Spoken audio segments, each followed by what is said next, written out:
So over the weekend, I went to see Mission Impossible: The Final Reckoning. Having rewatched this whole movie series over the past couple weeks leading up to this movie, I can definitely say this has been one of the most entertaining movie series that I've seen. And while I wasn't exactly the biggest fan of Dead Reckoning, I was still interested in seeing just how this whole story would come to a close. And while this certainly delivered on the fun this series is known for, unfortunately, this ended up feeling like one of the worst entries in this series for me. So, to start off, this takes place a couple months after the previous film where Ethan Hunt and his team attempt a last ditch effort to destroy the rogue AI program called The Entity. Coming from Dead Reckoning, while I wasn't too big on that movie as a whole, I really liked the setup and the intrigue it presented, and it was really interesting seeing the paranoia that Ethan and his team experienced, and that very much carries over in this one.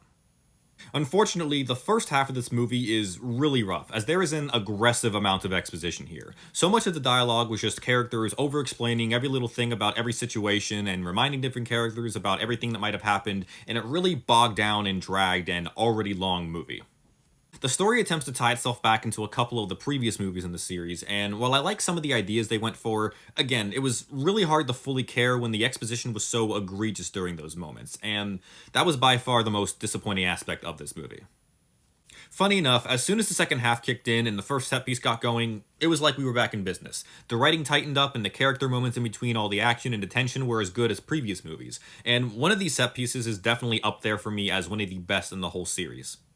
But again, as good as I thought that second half was, that doesn't really change my thoughts on everything else that came before it, and I wouldn't really call this a good entry in the series. An entertaining one? Sure, but as a whole, I thought this one was pretty mediocre.